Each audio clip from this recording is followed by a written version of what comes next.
events that have taken place here in Los Angeles recently, we have to go to the root. We have to go to the cause. Dealing with the condition itself is not enough. Dear Mr. Massa, I'm just trying to mind my own business. What's the matter? It's just another day, another black king captured. I'm about to lose my brain, stuck inside this ghetto rapture. I got a lot of smoke. If you want it, you can have it. They want a hat trick, but this is black girl magic. Ain't talking about the kind that'll make you disappear, but I'm talking about the power of the melanin within. Ain't looking for trouble, but I'ma say this one time. I put two dukes up if you try to touch mine. We still want justice for Samir and Trayvon. You say you don't see color, but racism ain't blind. They targeting little kids whose skin look just like mine. So I'm paranoid, it's a war zone outside. And I'm a black queen, so if you ask me to step out of my car, you gon' have to snatch me. Cause I ain't going no damn well. Had to spend my whole life living unfair. Ancestors got my back and they right here. You can never understand, it's a nightmare. Living in my black shoes by the black rules. You can keep your handshake, I don't dap coons. The white man to go nuts if he can't shoot. But you all on his side like a damn fool. Make it make sense. We are oppressed. Queen. We are exploited. We are downtrodden. Make it make We are sense. denied not only civil rights, but even human rights. Ahmadiyyah. So the only way we're going to get some of this Ahmadiyyah. oppression and exploitation Queen. away from us or aside from us is come together Queen. against the common enemy. Who taught you to hate the texture of your Ahmadiyyah. hair? Who taught you to hate the color of your skin? Ahmadiyyah. Parents, pay attention to the books, the school system, even to your little children. Lies mixed with wisdom. His skin too bright, so he was blind to the prison. My skin just right, so I collide with division. You trying to pray to God, but we tired of religion. No savior saving, we got to save our savings. We used to pay miss, how we gon' make the slave rich? But who's to blame, and tell me why you complaining? We need a team effort just to rule the nation. Like a bad relationship, missing communication. We missing moderation. They're trying to get a poison to my population. No reparations, I'm getting tired of Satan. We are oppressed. Queen. I'm getting tired of waiting. We are downtrodden. Queen. We are denied not only civil rights, but even human rights. Ahmadiyyah. So the only way we're going to get some of this Ahmadiyyah. oppression and exploitation. Queen.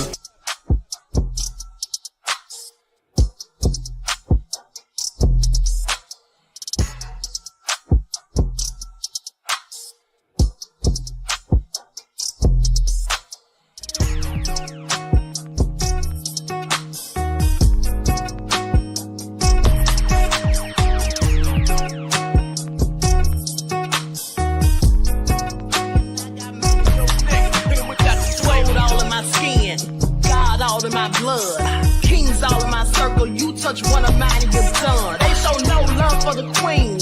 Why you hating on me? Is it cause I'm free and I got Malcolm X in my jeans? I got dreams like King Luther, shed blood like Kunsa. You ain't helping my people, I ain't got nothing to say to ya. I want all the smoke like hookah. Talking reparations. America won't be great until they give us compensation. I'm like, I'm the hottest right now. See a bunch of lames out here trying to jock on my style. They be doing too much. I'm the queen, it's too easy. It's like they all in Popeyes, how they be talking so greasy. I just sit back and laugh while these haters get mad. So nefarious how they don't want my pockets with cheddar. I tell them they can do better.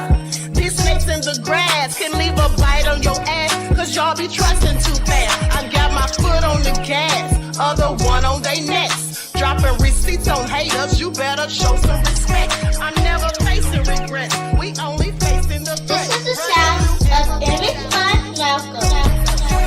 It's a cut on the gas, other one on they necks. Dropping receipts on haters, you better show some respect. I'm never facing regrets, we only facing the threat. Running through every challenge like a relay, break no sweat. It's a cold game, so I got that blanket with me. Now that my people awaken, ain't no going to sleep. I do not play by my piece, this time I'm playing for keeps. You talking slick, but when I see you like them ends, we gon' meet. And I got gold all in my skin, God all in my blood, kings all in my circle. You touch one of mine and you're done. They show no love for the queen, why they hating on me? Is it cause I'm free and I got Malcolm X in my jeans, and I got gold all in my skin, God all in my blood, kings all in my circle. You touch one of mine and you done. They show no love for the queen. Why they hate? I'm unapologetically black for all rhymes and reason. I give no apologies for my blackness, giving rhyme or reasons. Black all the time, no matter the time of season. We spice up everything and add our flavor, we the seasoning. Hated by many, but admired by most. We the baddest from the U.S. to the Ivory Coast.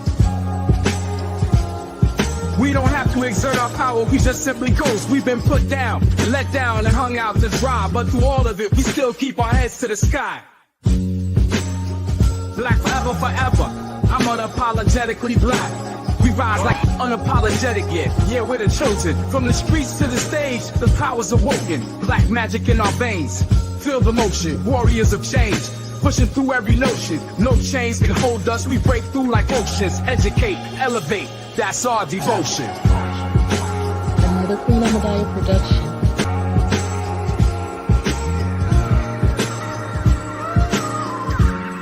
I'm unapologetically black for all rhymes and reason. I give no apologies for my blackness, giving rhyme or reasons. Black all the time, no matter the time of season. We spice up everything and add our flavor, we the seasoning. Hated by many, but admired by most. We the baddest from the U.S. to the Ivory Coast.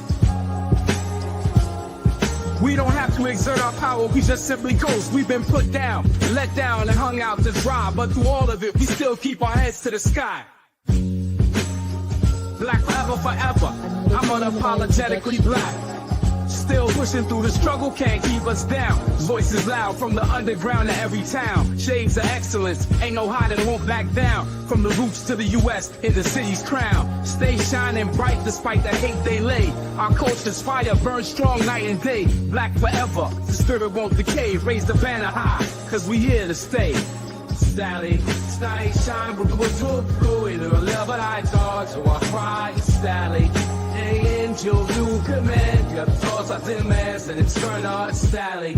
I'm unapologetically black for all rhymes and reason. I give no apologies for my blackness, giving rhyme or reasons. Black all the time, no matter the time of season. We spice up everything and add our flavor, we the seasoning. Hated by many, but admired by most. We the baddest from the U.S. to the Ivory Coast. We don't have to exert our power, we just simply coast. We've been put down, let down, and hung out to dry. But through all of it, we still keep our heads to the sky. Black forever, forever. I'm unapologetically black. We rise like unapologetic, yeah, we're the chosen. From the streets to the stage, the power's awoken. Black magic in our veins. Feel the motion, warriors of change. Pushing through every notion. Black, y'all, and I'm black, y'all, and I'm blacker than black, and I'm black, y'all, and I'm black, y'all, and I'm black, y'all, and I'm blacker than black, and I'm black, y'all. I'm blickety black, blacker than black, I'm blacker than black. All right. Hello, everyone. Thanks for tuning in once again to the Queen Ahmadiyyah Shakur TV show. I'm your host, Queen Ahmadiyyah Shakur, and this is your daily vitamins. So as you're coming in, please feel free to go ahead and subscribe to the channel. If you haven't done so already, be sure to click that notification bell and click the word all so you're notified each time the Queen Goddess goes live. Don't forget to follow me on Instagram at Dr_A_Shakur, TikTok at Dr. A Shakur, and Twitter at DGoddess27. All right. Make sure you like and share this video. And as per usual, if you don't like what the Queen is cooking, you already know what to do. Exit stage left. Hello, Andrea Jones. All right, Donna's in the house. Juju is here. Pearly, Anita Harrell, D Lovely. All right, let's get into it. Claudette, Ron the Truth, 504 Nola, TC Dan. All right, Danny's in the house. Shout out to my moderators putting in work, and shout out to everyone tuned into the Queen. Now listen. Hey, Bithia, Dervis is in the house. December White. Okay, Nessie X. Mr. Elevation, Cherokee Descendant Dale. Okay, so listen, y'all know I love my loyal royals. You guys didn't remind me as if it's your job, right? But you got, hey, Reggie, Dragon Lily in the house. You guys didn't remind me on the last broadcast to talk about Chris Brown. I was supposed to talk about Chris Brown's new documentary, honey. I am so sorry I forgot, but we're going to get into that first. Hey, Deronda, Sophie B, we're going to get into that first because I clearly forgot all about it. Okay, honey, they're about to take Chris Brown down. That's what it looks like. Okay, Chris Brown domestic violence documentary announced by Quiet on Set Network ID as new accuser comes forward. Now, you all may remember that I reported to you all days ago that there was another person who came out. She did a video accusing Chris Brown of raping her friend. And then she talked about his friend who raped her at Chris Brown's house. So this is all real crazy. And nobody was really talking about it because everybody's been caught up in with Diddy. But for those of you who follow the main channel, you heard that information here first, I'm pretty sure. Okay, so let's get into it. Chris Brown's legal troubles and history of abuse is the subject of a new documentary from Investigation Discovery, the network behind the Nickelodeon child abuse expose, Quiet on Set. Now, out October the 27th, Chris Brown, A History of Violence, that's the title, will launch ID's third annual No Excuse for Abuse campaign. Now, the doc will explore the legal issues faced by Brown, the pop star behind songs like With You, Forever, and Under the Influence, which include domestic violence and assault charges and sexual assault allegations. Now, Brown's troubles date all the way back to 2009 when he beat the mess out of his then girlfriend Rihanna, causing severe facial injuries that required hospitalization. Now, Brown pleaded guilty to felony assault and accepted a plea deal. In the years following, Brown pleaded guilty to a separate assault and was sued by a woman alleging assault. That lawsuit settled out of court along with a variety of other legal issues. So according to the log line, Chris Brown, A History of Violence, is supposed to chart Chris Brown's past all the way back to his troubled childhood, exploring the latest or the lasting impact of the cycle of abuse, and poses the question, how does a man with such a violent public record maintain superstar status? How does he stay famous? How are people still just fawning over him? Like, it really seems that people don't hold Chris Brown to account.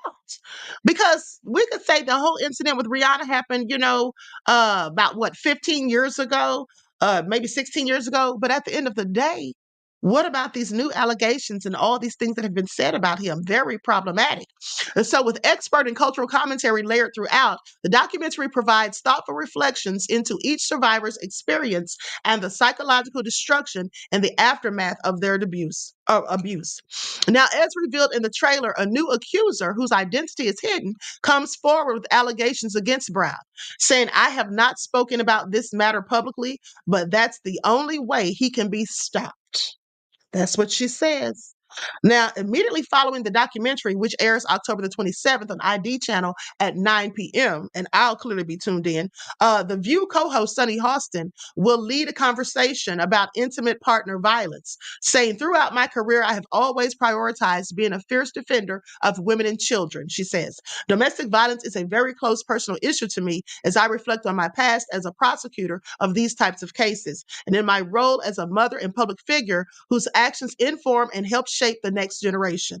This issue is a prevalent epidemic which knows no socioeconomic boundaries. So I'm dedicated to expanding and continuing this crucial conversation. The more we know, the better we can help advocate for change as a society. Now, with Quiet on Set, The Dark Side of Kids TV, ID investigated the alleged child abuse that took place behind the scenes of Nickelodeon shows. Now, in that documentary, Drake Bell revealed himself as a victim of Brian Peck, who was arrested in 2003 for assaulting the then 15-year-old Drake and Josh Starr. Next, ID will release a docuseries about Sean Diddy Combs, who has been recently charged with trafficking and other federal crimes. Okay, so this is all nefarious.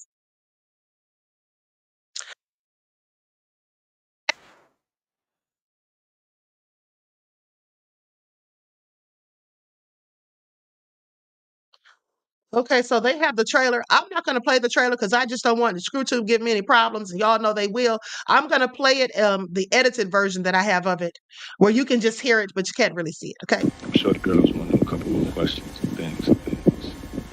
For the young ladies, I mean, what's up, man? You got a girl or what? Nah, I'm keeping my options open, so y'all be checking for me, you know what I'm saying?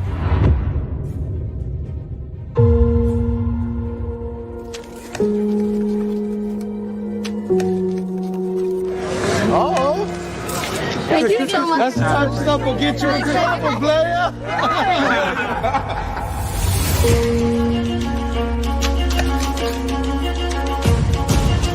Chris Brown is the name. Get used to that right there. Chris Brown's an amazing and talented musician, but let's call a thing a thing. He's an abuser of women consistently. unapologetically.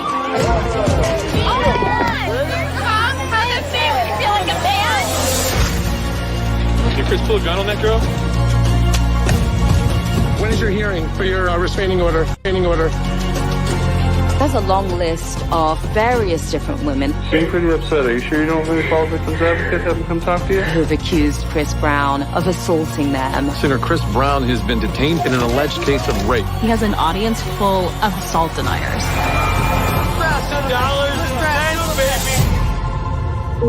No, I have not spoken about this matter publicly, but that's the only way that he can be stopped.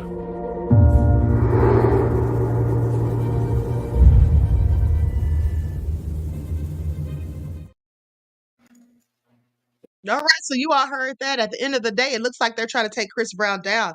And what I will say is, it looks to me like they're targeting black men. That's what it looks like. And I know people said that about Diddy, but at the end of the day, and I'm not saying these men didn't do anything nefarious, but at the end of the day, where are the men who don't look like them that are doing these same things? I just have a whole lot of questions. Okay, I just have a whole lot of questions. Dorada says, Chris Brown is the same age as my daughter, and she was crazy about him when he first came on the scene with Run It. Weren't we all, beloved? Weren't we all? Okay. So with that all being said, Laylo Beauty says, what I've noticed with Chris Brown is after Rihanna, he started messing with white women. Non-black, yeah. I wouldn't necessarily say white, but there was definitely some non-black women, like Karrueche Tran. Okay. Now, is she part black? I think she is. But nonetheless, I get where you're going. Okay. Darion says, why are they targeting CB? Well, the same reason they target other black men, I would imagine, beloved. Okay, so let's get into it. Likes up, everyone, please like and share, because we're about to get into Kabami and Donald Trump. But before we do, let's talk about all of this damage that was done by Hurricane Helene. Likes up, everyone, please like and share. Here we go. Toll from Hurricane Helene keeps growing. Authorities say at least 120 people have died across 6 states, and officials fear that number could grow even larger. Many more people are still missing and unaccounted for. In North Carolina, communities are in crisis, with many roads closed, slowing the delivery of food, water, and other desperately needed aid. And some places in Florida are now trying to recover from their third big hit in less than 2 years. Special correspondent Christopher Booker has our report. For residents on Florida's Big Bend, it's been a year like no other. The small community of Keaton Beach took an almost direct hit from Hurricane Helene. It was the third hurricane since last summer to strike this stretch of the Gulf Coast. Where we're standing, all that's left is what? Just the pylons on the house. Just the pylons? Yep, that's it. Where is the rest of the house? Over there in the canal, across the canal. Shannon Millinor lost his entire home to the estimated 15 feet of storm surge. He was born and raised in this area and says many in this close-knit community are reeling. They're just devastated. We pretty much know everybody down here. And this, everybody that lived here full time just thought that, they're going to come home and now they have nothing, just like we do. Everything closed and everything.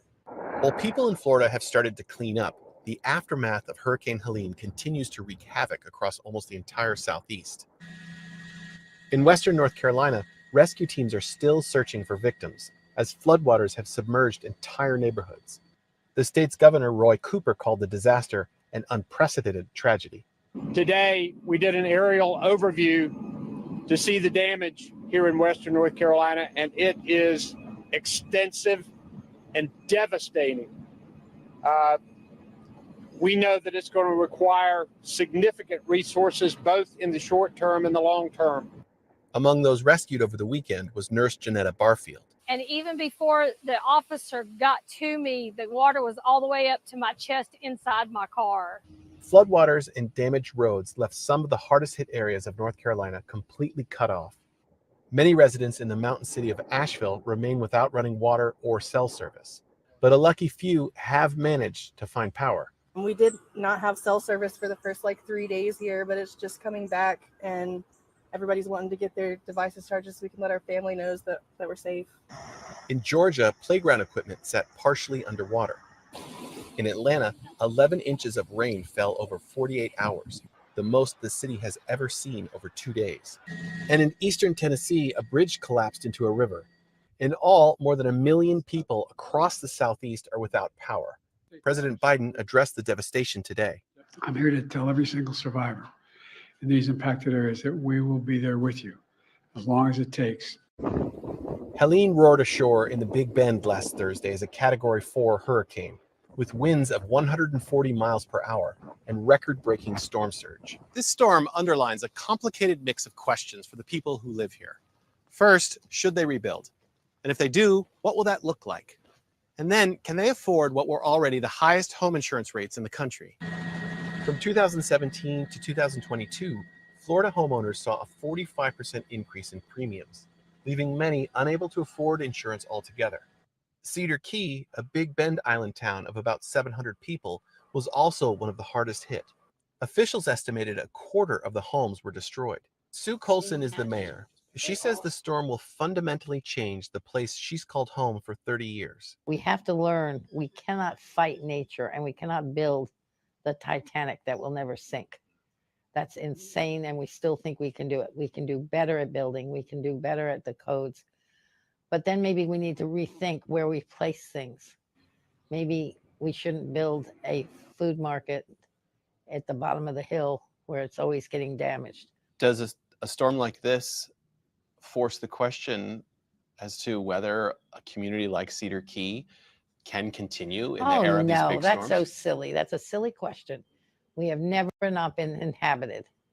It's a prime place to live. It's a prime place to exist. The problem is we have to learn how to work with nature, not fight it, not think we can overbuild it. About 40 miles up the coast in Steinhatchee, residents... Okay, beloveds.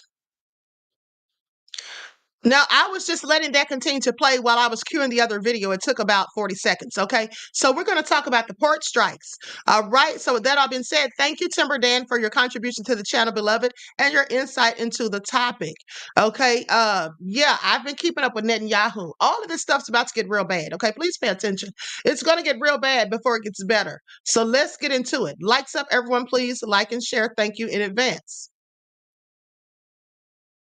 Strike this morning. Just here alone at the Port Authority of New York and New Jersey, they employ over 4,000 union members, and many of them on strike here this morning for the first time in 47 years after the union and the U.S. Maritime Alliance could not come up with a deal before midnight. Just to show you some of what's going on around me, over here over my right-hand shoulder, you have containers that are piled up. These are empty. No one, though, is going to be picking them up and loading them because of the members on strike behind me right here. You have a couple hundred of them out here since early this morning. Then if you take a look over my left-hand shoulder, those are the ports. Those are the docks. They are essentially closed. Nothing going in, nothing going out. Now, Kate, this all comes down to money, wages, and job security. Many of the members behind me are holding signs saying just that. They want to make sure that they're getting paid appropriately, and they want to make sure their jobs are secure. Listen to the president of the ILA union just last month talking about what they're fighting for. You gotta draw the line. These companies that work in the maritime business come from overseas. Not one of them belongs to America. They want to come into America and build fully automated terminals and get rid of American jobs.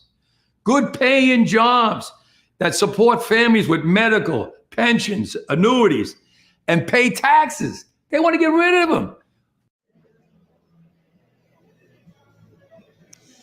And USMX says that they've made an offer of up to 50% in wage increases over 6 years, as well as keeping language in the current contract that would help stop automation of jobs.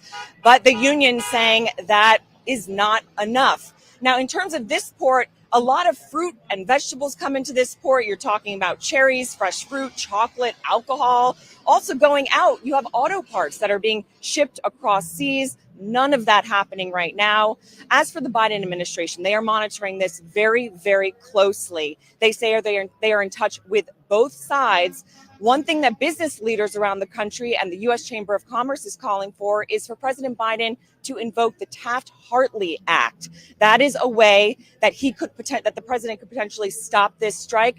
However, President Biden says he is not looking to do that right now.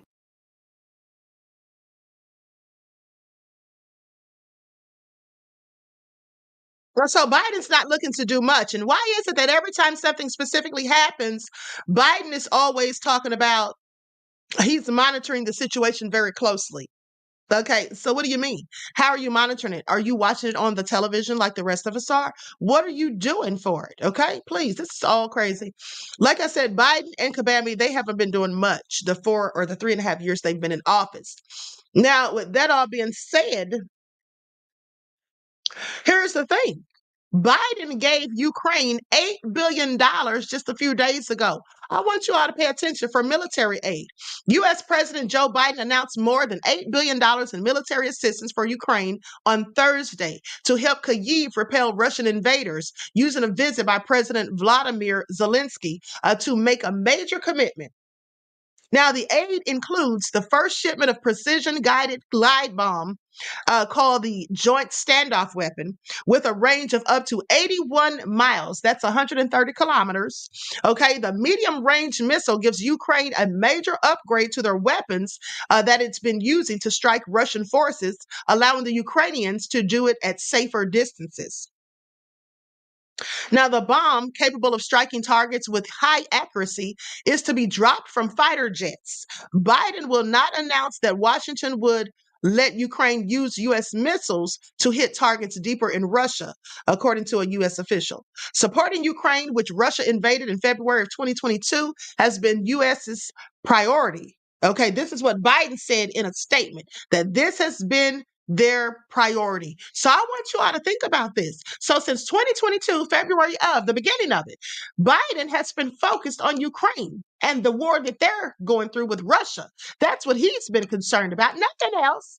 Okay, nothing else. Please tell me what else he's been concerned with. Please tell me where he's been sending billions to other than Ukraine. And also, as he just said himself, that I am announcing a surge in security. Oh, I'm sorry. No.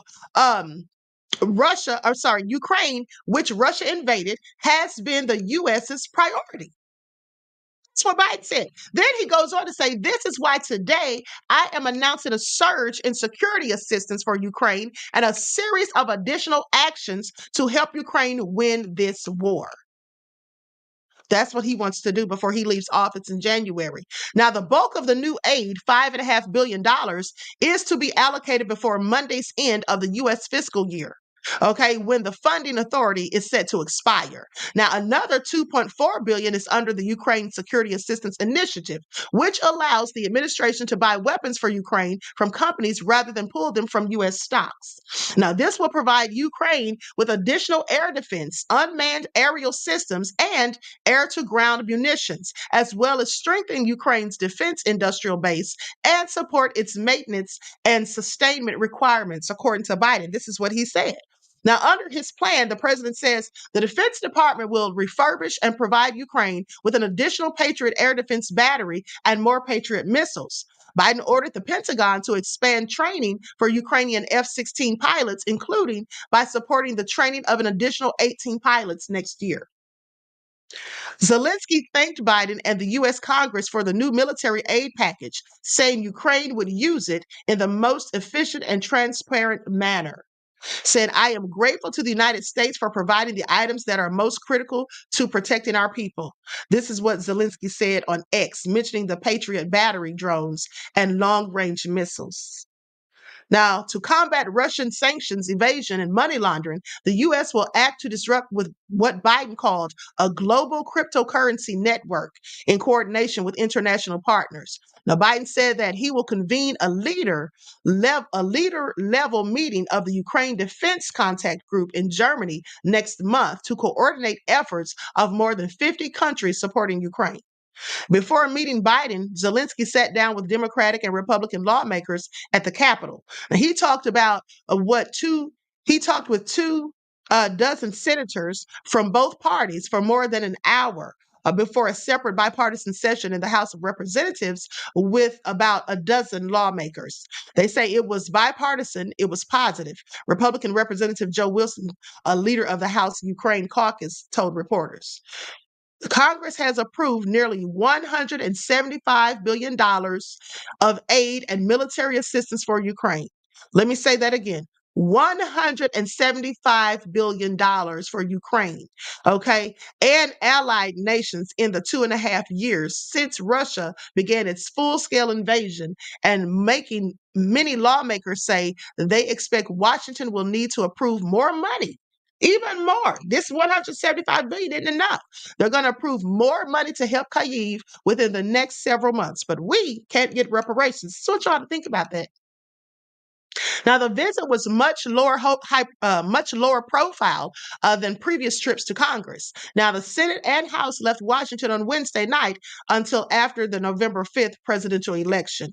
Senator Dick Durbin said Zelensky had presented his plan for victory, said it's pretty basic and that it is to make sure that the Ukrainians have the momentum going forward and requirements. And that requires not only personnel, but equipment and supplies to finish the job. This is what Durbin told the reporters. Okay, I just want you all to think about this. They're giving all of this money. They're still sending money to Ukraine. They're still sending money to Ukraine. But the thing that gets me is the United States must not be worried about Russia. They must not be worried about Russia. Okay? They must not be worried about the warning that Russia keeps giving them.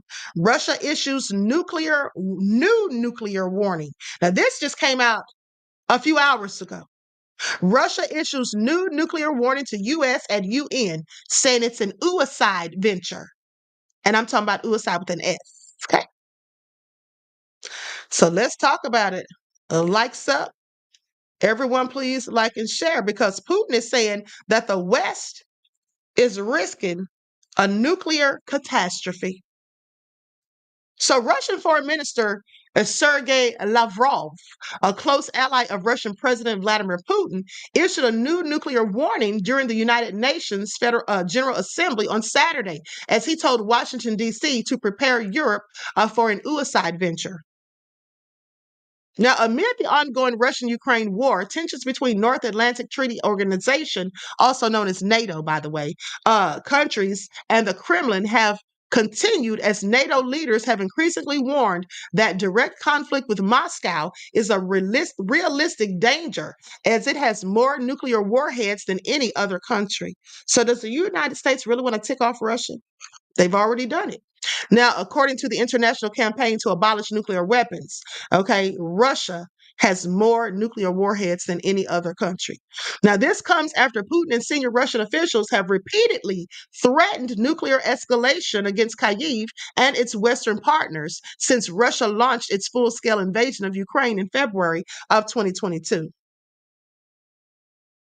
According to a TASS, a Russian state news agency, Lavrov, speaking at the UN General Assembly on Saturday, warned Washington, D.C., as well as London, to prepare for a suicide venture, pointed out the pointlessness and danger of the very idea to fight to victory with a nuclear power like Russia. Are y'all paying attention? This is all nefarious. Now, they say a goal has been declared to inflict a strategic defeat on Russia, almost like London and Washington planned in May of 1945 as they developed Operation Unthinkable. That was the name of it, okay, on destruction of the Soviet Union, even before the end of World War II. Now, back then, it was a closely held secret. The Anglo-Saxon strategist of today, however, make no secret of their intentions. And so far, they expect to defeat Russia with the hands of the illegitimate neo-Nazi Kyiv regime. But they already prepare Europe to leap into an suicide venture as well, according to Lavrov. Now, pay attention. They said the illegitimate neo-Nazi Kyiv regime. Now, the Kremlin has repeatedly attempted to justify its invasion by claiming a neo-Nazi regime is in charge of Kyiv. And this has been emphatically rejected by Ukraine and the international community. Well, I absolutely believe it. Because there's a whole lot of wanton supremacists over in Ukraine. That is just a fact. Okay? We all should know that by now. Now, Lavrov added on Saturday, saying, equally pointless is the mantra of Kyiv's Western masters about the lack of alternative for talks based on the notorious peace formula. Putin upped the ante of his rhetoric on Wednesday with changes to Moscow's nuclear doctrine, which could include responding to a massive launch of missiles or drones crossing its state border. So, according to Reuters in 2020, in 2020, or the 2020 nuclear doctrine says Russia may use nuclear weapons in the event of a nuclear attack by an enemy or a conventional attack that threatens the existence of the state. Now, Newsweek has reached out to Russia's defense ministry, the U.S. Department of Defense, and the European Defense Agency via email for comments. However, during a televised meeting of Russia's Security Council, Putin said that an attack that poses a critical threat to the sovereignty of Russia could be carried out by a non-nuclear power with the participation or support of a nuclear power. While no countries were mentioned, the war has seen an increase in Ukraine's use of American, British, and French missiles on Russian targets. The U.S. and other Western countries have been providing Ukraine with military aid to defend itself against Russia. Now, earlier this year, the U.S. began supplying Ukraine with longer-range ATACMs, which is Army Tactical Missile Systems. Okay, these are some very specific and direct missiles that they've been giving them. Now, Ukraine has pressed hard for the U.S. and the United Kingdom to drop their prohibition on American missiles and British Storm Shadow missiles to be used to target Russian territory amid concerns that Kyiv's use would escalate the conflict. Ukraine says that it needs the long-range weapons to target air bases used by Russia's warplanes that launch glide bombs against Kyiv, often from deep inside Russian territory. Now, Storm Shadow missiles with a range of around 150 miles have been used against Russia's targets in occupied Ukrainian territory only. However, despite threats of a nuclear escalation, Gustav Gressel, senior policy fellow at the European Council on Foreign Relations, has said Putin's comments do not signal any changes to Russia's nuclear posture. He says it's a bluff. Okay, if they'd mean it, we'd all have a nuclear escalation already, he says. Well, I wouldn't be too sure about that. And they say this is not the first time Lavrov warned of nuclear response, as he said in an interview with Sky News Arabia last week, that while nobody wants a nuclear war, he warned that the country's nuclear weapons are in full combat readiness. Okay, so they're ready to drop them at any time that they feel the need to. He says, we talk about red lines, expecting that our assets or that our assessment statements will be heard by intelligent decision-making people. It is not serious to say that if tomorrow you do not do what I demand of you, we will press the red button. Okay, this is what the Russian foreign minister said. I am convinced that in such situations, decision makers have an idea of what we're talking about. Nobody wants a nuclear war. He added that Russia possesses weapons that will have serious implications for the handlers of the Ukrainian regime. Ooh, honey, this is a whole lot. So it looks to me like the U.S. is playing some very, very dangerous games. Okay, very, very dangerous games. Reggie says, I agree. No reparations, no vote. Now, this money going to Ukraine will Black people see and finally understand the situation. Well, here's the thing. At the end of the day, we all know by now that Biden has dedicated all of these resources to Russia. He is dedicated to them, not to the American people. He has allowed Ukrainians to come over here and to receive benefits to which they shouldn't be privy to because they didn't put into this system. So how are they being able to take out? But meanwhile, they want to cut Social Security for the rest of us. This is all nefarious. And this is Kabami and Biden's doing, giving all this money, allocating all of these funds to Russia. This is real crazy.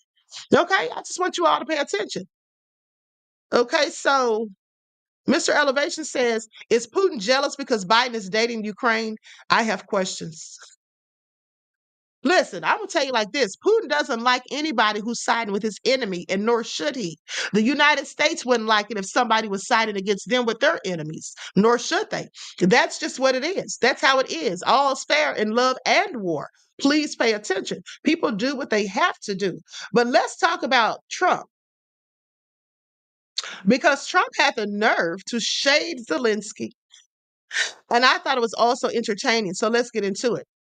I don't even know why Trump was meeting with Zelensky in the first place. Now I'm going to share my screen so you all can see this. Likes up, everyone, please like and share. He clearly was throwing shade at Zelensky, and I love it. And I will say I have had a great relationship. It was very honorable. I don't even know if you know this, but when they did the impeachment hoax, it was a hoax, just a Democrat hoax, which we won. But one of the reasons we won it so easily is that when the president was asked, it was over a phone call with the president, and he said he could have grandstanded and played cute, but he didn't do that. He said, President Trump did absolutely nothing wrong. He said it loud and clear, and the impeachment hoax died right there. He could have said, well, I don't know, and I never even told you this, to be honest, but he was like a piece of steel. He said President Trump did nothing wrong. We had a very nice call. He congratulated me on his victory. It just won. And I remember that. He could have played cute, and he didn't play cute. And so I appreciated that. So we have a very good relationship. And I also have a very good relationship, as you know, with President Putin. And I think if we win, I think we're going to get it resolved very quickly. I really think we're going to get it I resolved. hope we have more good relations. We're going to have, oh, I see. Yeah, but it takes two to tango,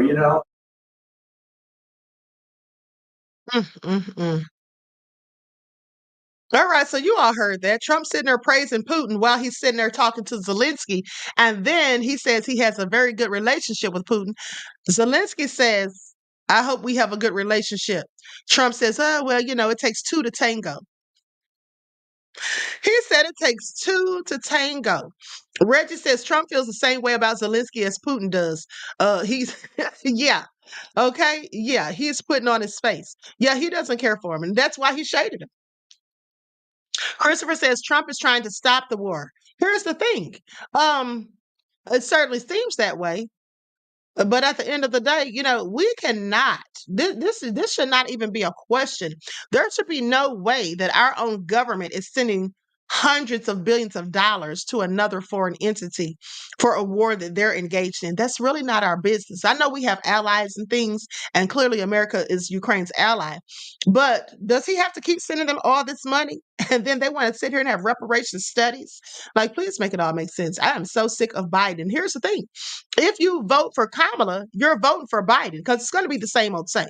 Okay. So whatever hasn't been done in the past 3.5 years is definitely not going to get done in the next 3.5 years if Kabami's in charge. That's all I'm telling you. Kabami's going to be a puppet. She's going to do whatever she's told to do by those in charge because she's not going to be in charge. And have you all noticed how many interviews her husband's been doing? Why the hell are they interviewing her husband, Doug Emhoff? Why in the hell are they interviewing Kamala's husband? Because that's who's going to be running stuff. That's why. That's who's going to be running this country, not Kabami. Not Kabami. Please pay attention. Hold on. Because why is he being interviewed? When has this ever happened that the VP's spouse is being interviewed? Okay, numerous of times. Hold on. Let me see if I can pull this bullshit up. Because who cares what he has to say? Why is anybody listening? Okay? Why is anybody listening? So with that all being said, likes up, everyone, please like and share. Hold on, let me see something. I don't want to pull up this whole thing. I'm going to try to put up a small clip. Here we go. Likes up, everyone, please like and share.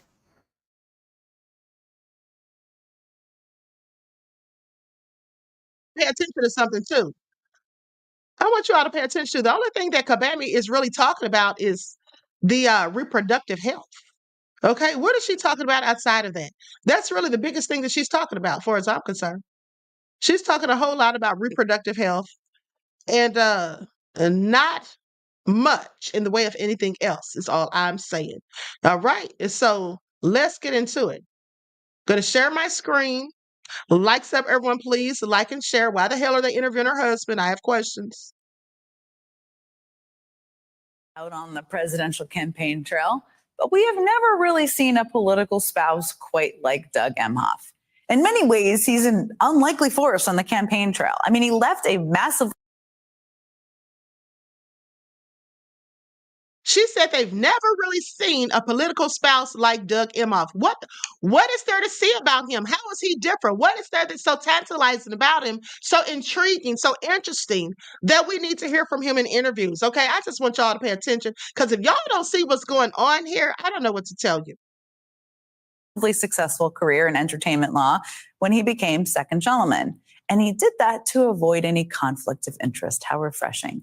He's a person deeply connected to his Jewish faith, and he has taken a front and center role in the fight against anti-Semitism. And at the end of the day, he is a proud wife guy. He doesn't shy away from talking about his wife, from defending her, and from advocating for many of the same issues that drive her, like abortion rights. We talked about those issues and much more when I caught up with him on the trail at a small business in Wilmington, North Carolina this week, where he was talking to voters about his wife's economic plans. I want to ask you about an economic issue that people always think of as an economic issue, and that's abortion rights. And your wife, Kamala Harris, the vice president, has been outspoken on this issue long before she was the nominee. She was traveling across the country talking about this issue. But you've also been front and center in talking about abortion rights. And you've also encouraged more men to be in the fight of talking about abortion rights, which is often thought of as a women's issue. Why do you think that's so important? Well, look. Now, I need you all to really pay attention here. He's talking about abortion rights. And I literally just told you this is the same stuff that Kabami talks about. Why are they so desperately talking about abortion rights? And why is it that when they talk about it, they're always referring to Black women? Okay, you all don't catch on to this. Please pay attention. After the Dobbs decision came down, she called me right away. She was actually on Air Force Two and said, Dougie, they actually did it. And we had the leaked opinion. We knew it was coming. But the fact that the Supreme Court would take away a fundamental right that had been on the books for 50 years, a right that my mom, who's now 83, back in the day was fighting for equality, abortion rights. And the first person. Let's make it all make sense. Why would his mother be fighting for equality of abortion rights? Didn't she give birth to him? If his mother was so big on abortion, why is he here? I have questions, but let's continue. Person I heard from after Kamala was Ella, who was 23 at the time. And she texted me and was like, we need to fight. We need to do something about this. And then I literally heard from my mom saying the same thing. And then think about this. My 83-year-old mother is somehow going to enjoy more rights than Ella. It's wrong. This is all because of Donald Trump. He ran on a platform of women should be punished for seeking an abortion. He said that. There's video. He ran on a platform of appointing Supreme Court justices who would overturn Roe v. Wade. They did just that. And he is for a national abortion ban. Make no mistake, where he says, I will be the protector of women, that is yet more lies and more gaslighting. He also says women won't have to think about it if I'm elected, which women meant we should be furious about this gaslighting and furious and turn this anger into action. You've also been front and center in the fight against anti-Semitism, and your faith has long been important to you. You've talked about it quite publicly. And if the vice president is elected, you would be the first Jewish American to be a first partner, first gentleman, whatever you may call yourself. How does the history of that weigh on you in the moment? Well, I take being the first Jewish White House principal ever. I take it very seriously. I take the responsibility. I'm accountable for it. And if you recall, even before October 7th, and really at Kamala's urging, we really leaned in on this fight against anti-Semitism on behalf of the Biden-Harris administration. And we put forth the first ever national strategy to counter anti-Semitism. Now, I want you all to pay attention to what he just said. He said it was at Kamala's urging that they took on anti-Semitism. Now, I'm not saying there's anything wrong with that. You should take it on, specifically if it pertains to you or affects you. But what Kabami didn't start, what it wasn't her big idea to do, was to get an anti-Black hate crime bill specifically for African Americans. What she didn't do was have there some, talk about some type of policy or initiatives that can protect Black people from hate. She didn't have anything to do with that. So now I want you all to pay attention, because while support the arts and people like them will sit up here and act as though Kabami's the next thing coming or the next best thing coming, they fail to acknowledge and admit that she is not going to do anything significant or substantive for Black people. They fail to tell the truth about that. Okay, at the end of the day, this is going to benefit other people who don't look like us. The things that she will do, in fact, will be for people who look and belong to the same group as her husband. That's just a fact. Which was released in May of 2023. So we had that out there. And then when the horrific day of October 7th happened, Support the Arts says it's not all about Black people. She has to be a president for everyone. Who are you kidding? You don't think I know that? That's common sense. Every president is supposed to be a president for everybody in the United States. The point I'm making is she will be a president for everybody except Black people. What part of that don't you get? She's not going to be a person who supports Black people, who's trying to help Black people. She's already told us that, and she's continued to tell us that in a myriad of different ways. People like you are just not getting it. Support the arts. Why the hell do you think her husband's sitting here doing a damn interview? What is he up here doing an interview for? That's because he's promoting what he's going to do for his people. And he's also letting us know in a roundabout way that he's going to be in Kamala's ear. She's going to be doing what she's told to do. And he's one of the people that will be, in fact, telling her to do it. Okay? It's just the facts, beloved. I know you don't want to hear the truth, but you'll hear it on here. Administration was ready to take action. It's something that I've been working on, speaking about, meeting with released hostages, hostage families. It's intense. And a lot of times I don't want to do it. It's too raw. It's too emotional for me. And she is the one who keeps pushing me out there because of the responsibility that I have in this role, and because she cares about these issues. Sorry, I have to intervene again. He said that she's the one who keeps pushing him out there because of the responsibility that he has with these issues. First of all, why is any of this his responsibility? He's not holding office. He's not holding office. Why is he supposed to be pushed out there? Well, I'm so glad you asked. You see, this just goes to prove that this country doesn't need Kabami as the president. Not because she's a woman, but because she is a woman who can't stand on her own. She can't stand on her own 2 feet. That's why during her first interview, she had to bring Tim Walz, her security blanket. And that's why now she's pushing her husband out there to the forefront so that he can do these interviews and she doesn't have to. So that he can push forward on certain things and she doesn't have to. Because she can't stand on her own 2 feet. She's a weakling. And that's just the fact.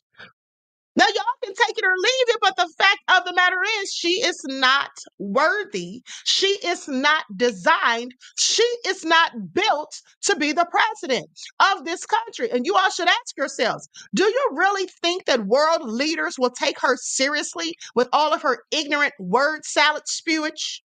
Do y'all think they're going to take her seriously? Because I certainly don't. But let's continue with the buffoonery. She is out there fighting these issues just like I am. What really bothered me a week or so ago is when Trump got up there at an event purporting to fight anti-Semitism, and he said vile anti-Semitic things, long, tropes that are just terrible. And we have to speak out every single time when something like that happens. So I'm going to continue not to be afraid, not to be intimidated, not to live in fear, but to live openly and proudly as a Jewish person. Nobody said that he shouldn't live openly and proudly as a Jewish person. Nobody said that at all. My question is, why is he sitting up there doing an interview?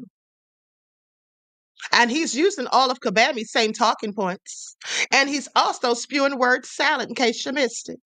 He's just a little better at spewing his word salad than Kagami actually is. Okay, at the end of the day. All right.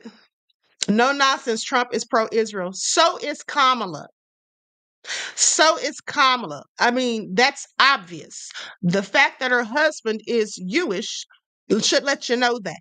Okay. So if we're going to pick out things about Trump, let's also pick out the same things that apply to Kamala with him. Okay. Okay. If he is pro Israel, so is she. They both are. So is Biden. What's new? Now let's continue. So, right about now, Kamala is courting the Latinos and she wants to target Trump with health care, okay, specifically Obamacare. So, let's talk about it. Kamala Harris is launching a seven-figure ad blitz about healthcare targeting Donald Trump's calls to replace the Affordable Health Care Act, okay, with a mystery plan that he hasn't yet released. Now, the ad campaigns, first reported by NBC, is aimed at alleviating the issue and capitalizing on what polling says is a weakness for Trump. The new 60-second spot features Trump saying during his face-to-face debate with Harris that he has concepts of a plan to remake the U.S. healthcare system, saying you have no plan, Harris tells Trump in the ad, while touting her calls for protecting the ACA or Obamacare and extending the Biden-Harris policies that expanded subsidies to buy coverage and cap the cost of insulin for seniors at $35 per month. Now, her team has argued that Trump would simply eliminate the ACA, which would threaten coverage for the estimated 50 million people covered under the 2010 law by rescinding the subsidies to buy coverage and dismantling the marketplaces for Obamacare plans and undoing rules barring insurers from charging sick people even more. Okay, so with that all being said, let's continue. Because the ad called Concepts of a Plan will air in the battleground states on the broadcast and cable shows. Okay, the campaign says they're targeting diverse audiences during programs like 911, Brilliant Minds, Chicago Fire, Chicago Med, and Grey's Anatomy, as well as networks like the Hallmark Channel and TLC during medicine and health-related movies and shows like Dr. Pimple Popper and Untold Stories of the ER. Okay, so let's go to this clip of what she's talking about in this ad that they got from the debate. Likes up, everyone, please like and share. Thank you in advance. Be careful of what you put in the chat because they are editing and removing people's comments, and they might even remove your page. 60 times he tried to get rid of the Affordable Care Act.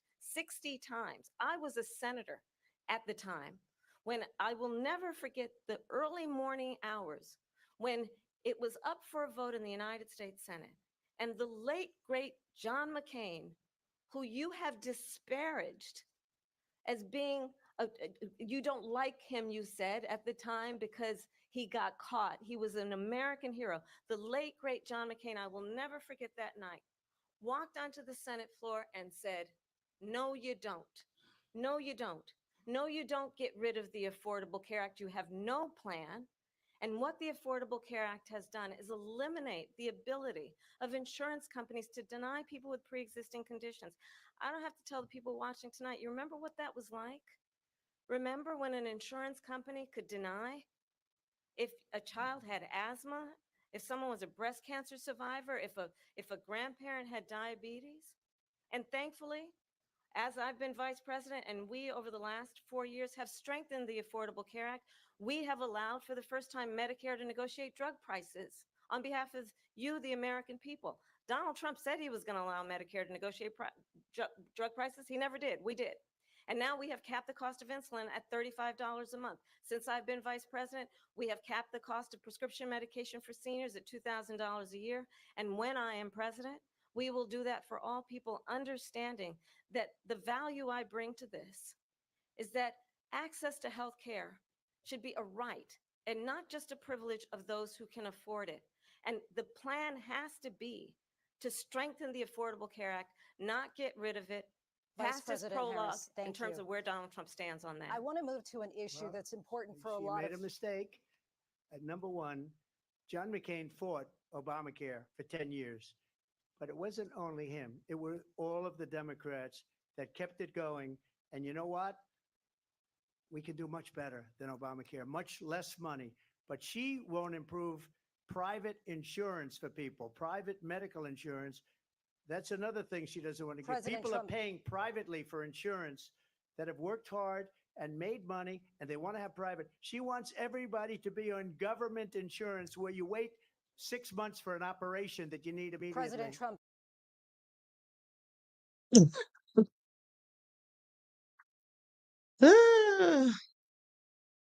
Trump said she wants everybody to be on government insurance. Yeah, I agree. Okay, I absolutely agree. And I could have sworn TC Dan says I do agree with her on the Affordable Care Act. People shouldn't be denied due to pre-existing conditions, etc. No, they absolutely shouldn't. They absolutely should not. But I could have sworn that didn't Trump say that he would keep the Affordable Care Act in place until he comes up with a better plan? Didn't he say that, or am I mistaken? Let me just do a quick search and make sure I got my facts straight. And while I'm doing this search, you guys pay attention to this very wise video of a homeless person giving advice to the rest of us about the Democrats and the Republicans. Okay, please pay attention. I'm going to see if I can find this receipt. Likes up, everyone, please like and share. You know what the Illuminati is? If you're Republican or you're Democrat, you're wrong. Why? It's this easy. It's called divide and conquer. That's why there's two parties and only two. And they're controlled by the same people at the very top who belong to the Council on Foreign Relations, the Bilderberger Group. They also belong to the Trilateral Commission, and you people don't even know what the hell that is. But if you did know, you would know that these are the people that control your world by making global policies that you never vote on, and by which parties both serve and belong to these organizations and control your world. Now, here's how it works. Really easy. Divide and conquer can only work if the people that are divided are not aware of the falsely created division. If you're not aware of it, then it works. If you know about it, then it don't work no more. If you have socialism without capitalism, it becomes communism. If you have capitalism without socialism, it becomes fascism. And it's just that easy. I love you. That's all you need to know. That's why Masonic symbols are all over your freaking money. But you don't pay any attention. Ridiculous. So y'all heard what he said, honey. He was spewing words of wisdom, homeless or not. Okay, please pay attention. All right. That's right. Aquarius MC said he's speaking on it. Amen. Absolutely, beloved. Now, I could have sworn that Trump said he was going to keep Obamacare in place until he found something better. So I happened to find the clip. So let's go to it. Likes up, everyone. Please like and share. I'm going to keep the Affordable Care Act unless we can do something much better. We'll keep it. It stinks. It's not good. If we can do something better, we're going to do something with it. If we can do better, meaning less expensive and better health care for you, less expensive and better health care for you, then we'll do it. We're not looking better for the government. We're looking better for you. Okay, so I'm sorry, Kabami. All right, I'm sorry, Kabami. That's what he said. All right, so nobody fact checks her, but I absolutely intend to do a thorough job of it. Okay, now with that all being said, she's now courting the Latinas. Harris courts Latinas with healthcare focused ads slamming Trump. Now, Vice President Kamala Harris's campaign is ramping up its efforts to win over the Latina voters across battleground states with a healthcare focus on ad blitz attacking former President Donald Trump, as recent polls show her advantage over him among these voters is significantly smaller than President Biden's was in 2020. Starting Tuesday, Harris will have ads up arguing Trump would rip healthcare away from millions of Latinos and in the process take money out of their pockets. Sounds like more fear mongering from the Democrats. Please pay attention. Now, Trump has said little about healthcare during the 2024 presidential campaign. However, as opposed to his run in 2016, he regularly vowed to repeal Obamacare, the nation's healthcare law. But numerous attempts by Congress to repeal it during his administration failed. In his debate with Harris, Trump suggested he might want to try again to push for a repeal, but said if elected, he'd keep the program in place until something better emerged. Now, Harris's ad blitz is part of a $370 million investment in television and digital ads that is going to run until Election Day and are intended to reach voters in crucial states, both in English and in Spanish. The new ads include Yamelisa,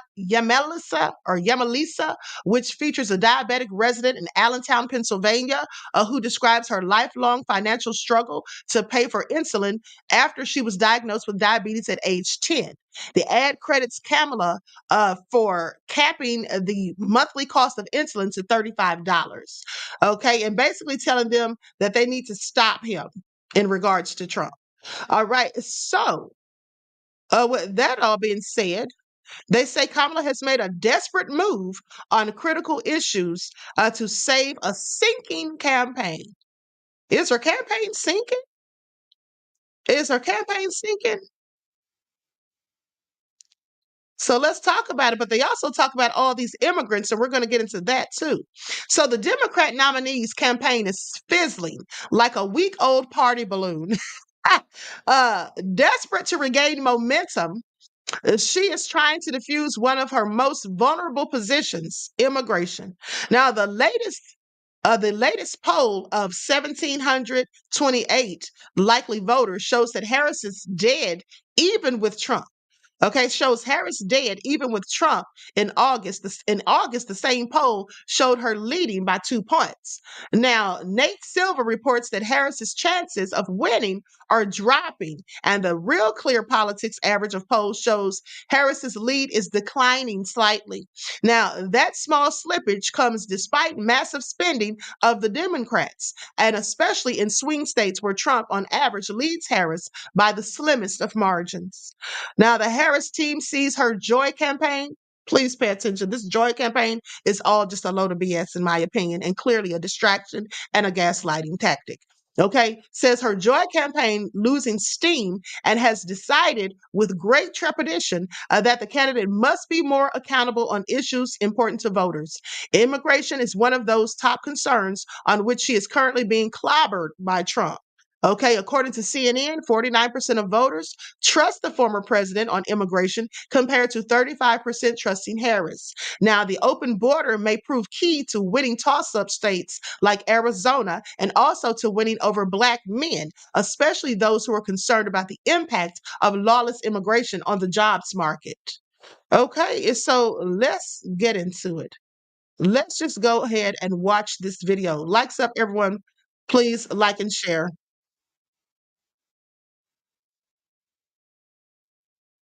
Do her cause any good.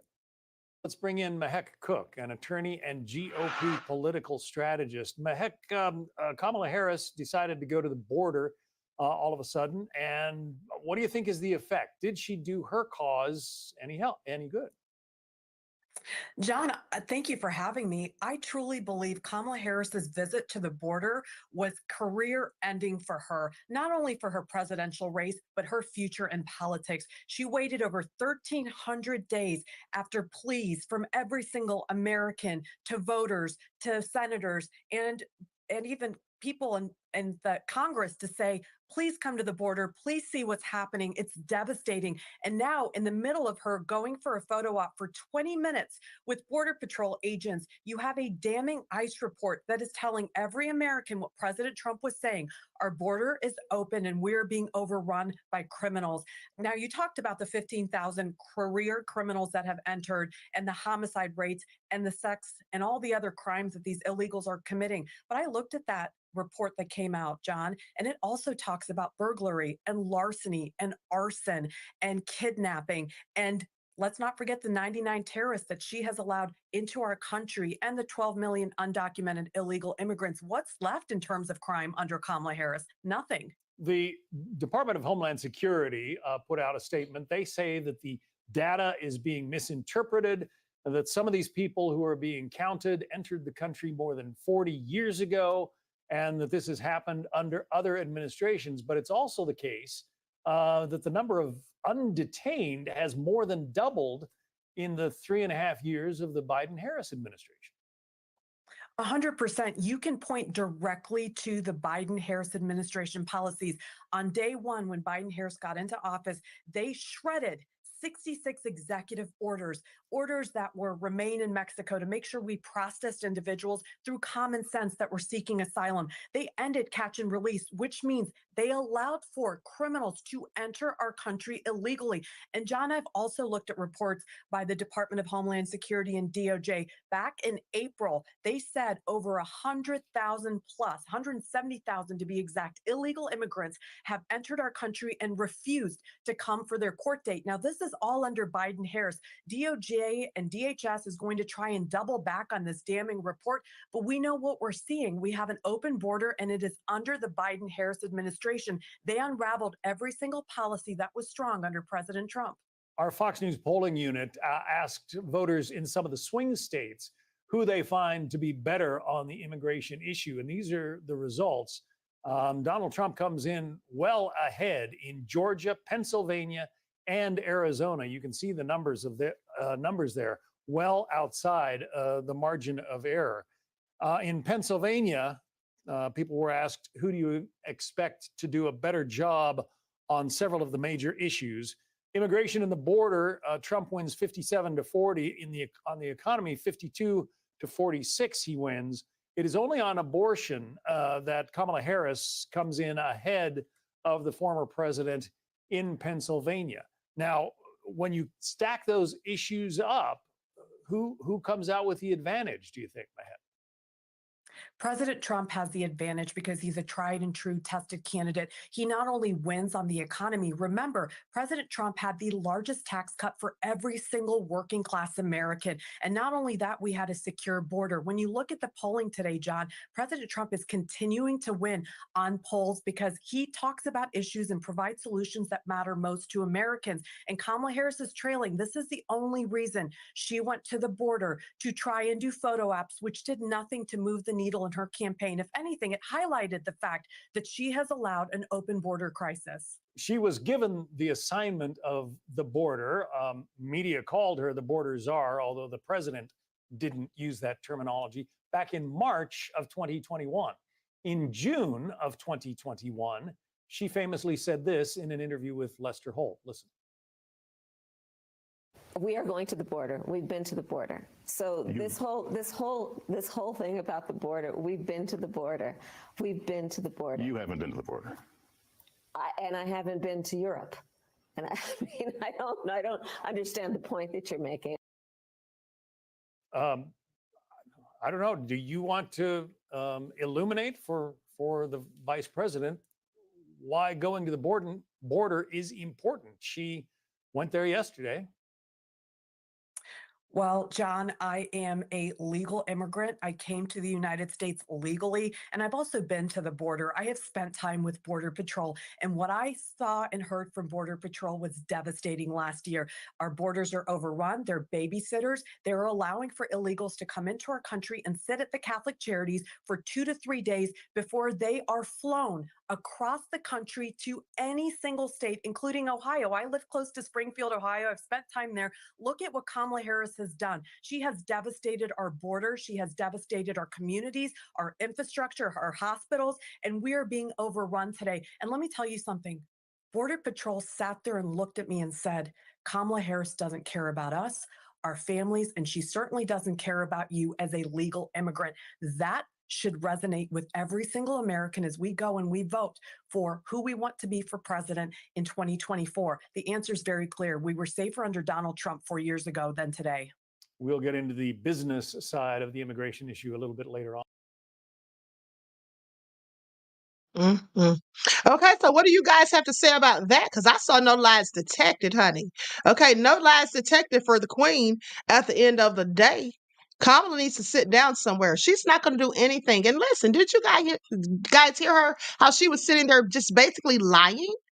She literally was sitting there lying in that man's face. We've been to the border. We've been to the border. He said, have you been to the border? Have you been to the border? Okay, Support the Arts even had to say, she's so full of crap. She clearly is. She's sitting up there lying into that man's face as if he didn't get all his facts straight before he sat down to interview her. This is all real crazy, okay? It's really sad, but this is what we have to deal with. Now, I saw some videos to show you guys, and I don't remember which video is which because I forgot to label them. So I'm just going to put them up. If I put up the wrong one, I'll just take it down. Let's get into it. Because I know exactly where you make your money. I used to have to pay that damn overtime. It would cost a fortune. I know a lot about overtime. I'd hated to give overtime. I hated it. I'd get other people, I shouldn't say this, but I'd get other people in, I wouldn't pay. I hated. Today, we're looking at the business record of the presumptive Republican presidential nominee, Donald Trump. Around hundreds of former employees and contractors have accused Donald Trump and his businesses of failing to pay them for their work.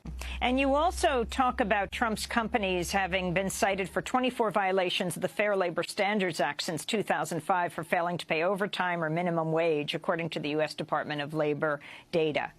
Disputes over back wages and overtime and minimum wage. Make sure I give you a chance to respond to, as the article mentions, a couple allegations by, I believe, a dishwasher and a couple other hourly employees and some Department of Labor citations for violations of the Fair Labor Standards Act.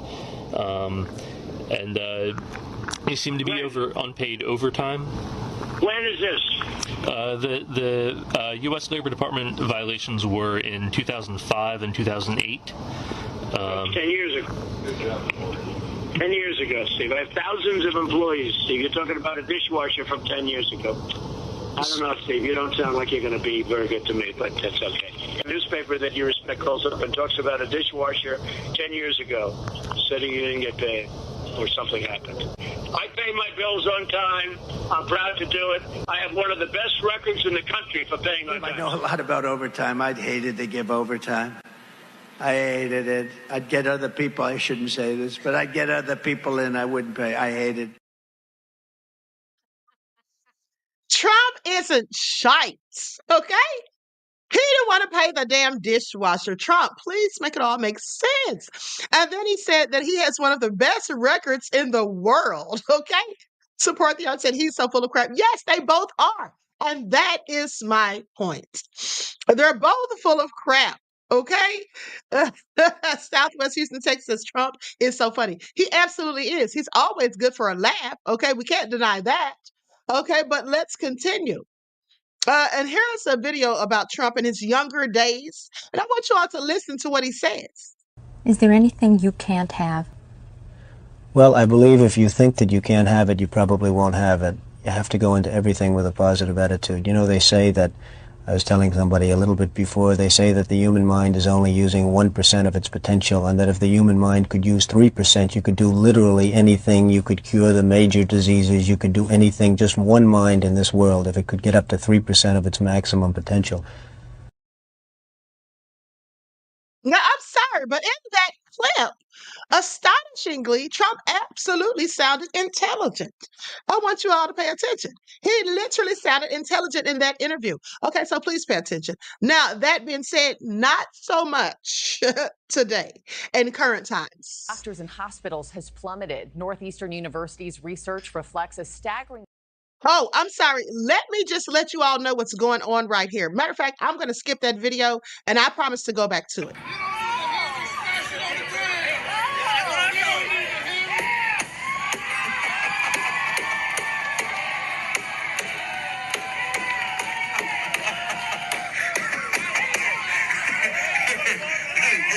So apparently Jerry there, he won that guitar in an auction in which he paid $4,000 for it. It's a guitar that's signed by Taylor Swift.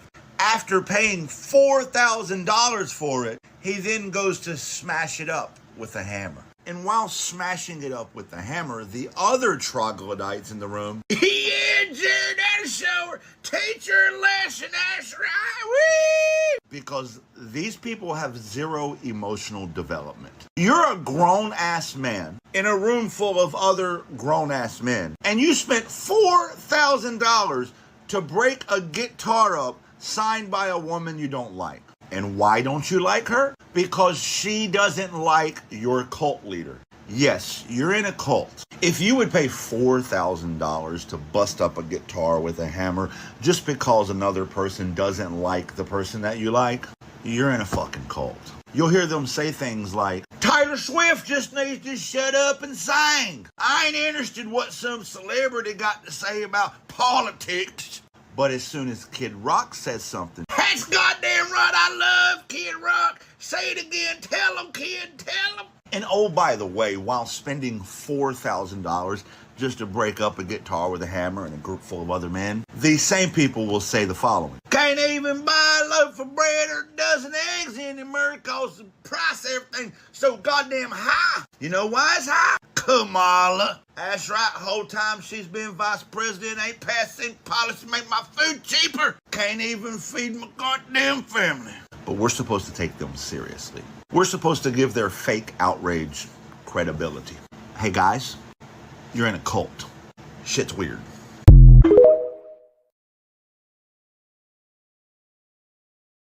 You know, that's true. They do carry themselves as a cult, but again, so do Kamala's supporters. And that's why we call them Blue MAGA, because Kamala supporters do the same sort of stuff. They get mad, butthurt, and bent out of shape, not all of them, but some, when people don't go along with Kabami's bullshit. Okay, so it's two cults, a blue one and a red one, is all I'm saying. I want an answer to that, because that's your slogan, Make America Great Again. When was America great for you? Okay. That is, American great is our freedom. Freedom. Your freedom? Or all of our freedom? Everybody's freedom.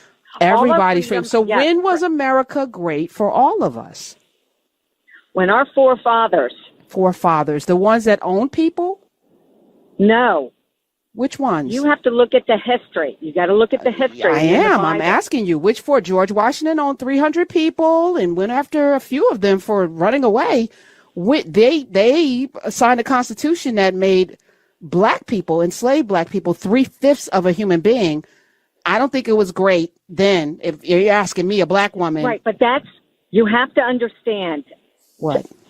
Our history. Mm-hmm. To get where we are today. What's happening is our media. No, Jackie, because again, if you can't walk me through the greatness of America and how you want to restore it to a place where it was great before, your whole argument falls apart. So walk me through when America was great.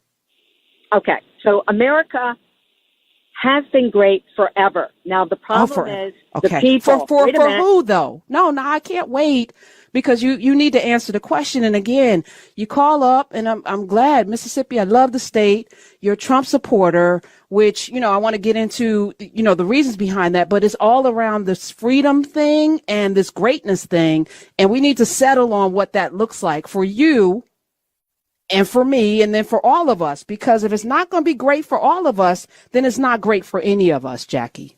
Well, my question is, why don't you think it's great? Because I've grown up, and Okay, no. You answer my question first, please. Okay, so you're asking me when it was great. It's been great. It has been great. It has been great. So slavery was great. Trail of Tears was great. The Chinese Exclusion Act, great. The Japanese internment, great. That was great. Jim Crow was great. Back of the bus, colors only water fountains. Let me see. Brown versus Board of Ed. Oh, the throwing of tomatoes at little girls, the bombing of a church with little girls in it. That was great. The hanging of hundreds and thousands of black people, burning down towns in the 1920s, the draft riots in New York because of people having to fight for freedom. Freedom is liberty is everything, right? Liberty is everything. That was a great America to you? Okay. Okay, but you can't just say, okay, was it great or not? It's people that make it bad. People make it bad. Yes, racist people, horrible people, genocidal people make it bad. You're absolutely right. It's all about people. Character of a nation is revealed in moments of hardship. Over the past few days, Okay, sorry guys. I was listening to Kabami's bullshit. Okay. AJ Matthews said, where was this mother effing great? I'll wait. Okay, clearly it wasn't. And that lady couldn't make it make sense because it makes no sense. Because this country's never been great. I'm sorry, when? What part did I miss? Was I asleep for a decade or two? Or 3 or 4? I have questions. Okay, so with that all being said, she could not legitimize her argument. Okay, now, here we go. Pro-life or pro-choice? I am pro-choice. But I have stipulations, like everybody does, on timing. Right. So Mark Robinson wants to ban abortion in all cases. Yeah. Does that bother you? Well, as a physician, I'd say that's ridiculous. If you're still undecided what to do this November, I think that guy is your answer. Notice he has a Make America Great Again hat on. Notice he's at a Trump rally, very clearly going to vote for Donald Trump. Donald Trump plans to institute a national abortion ban. Project 2025 tells us so. But as a physician, he sat there and said, it's ridiculous to ban abortion.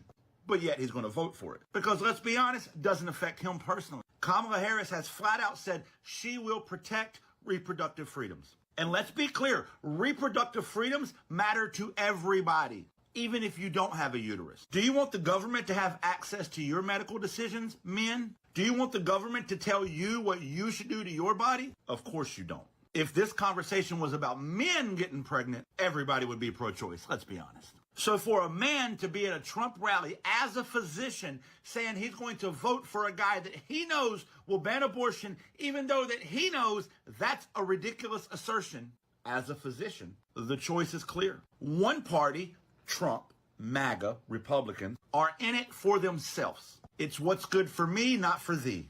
The other party, Harris, the Democrats, have time and again made it clear that they are here for reproductive freedoms, for the middle class, for the working class, for union, for first-time homeowners, for Gen Z, for our children over guns. If you're undecided, I get it. A two-party system sucks. I've said it for fucking years. But as long as this country requires 270 electoral votes to become the president, then a two-party system is what we got. And I get it, you probably don't agree with 100% of what Kamala Harris says. Only cult members would agree with 100% of what their guy says.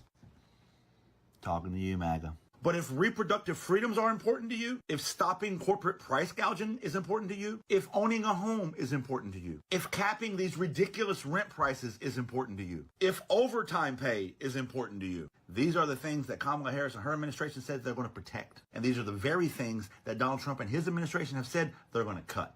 Vote wisely, my friends. Okay, so Jolly Good Ginger, I have to disagree with him on this. First of all, overtime, I don't think that we're going to need the government to regulate overtime. The companies can do that themselves, as they've always been doing. With that all being said, now Claudette says, who caused the inflation? Well, of course, the Biden-Harris administration did. And speaking of which, during their administration, I want you all to pay attention because that's what this next video goes into. This next video is about how people no longer trust doctors. Okay? I've never trusted them for the most part. All right. But saying that people no longer trust doctors, that has dropped. Okay. The approval rate, the trust factor for doctors has dropped significantly from 2020 until now.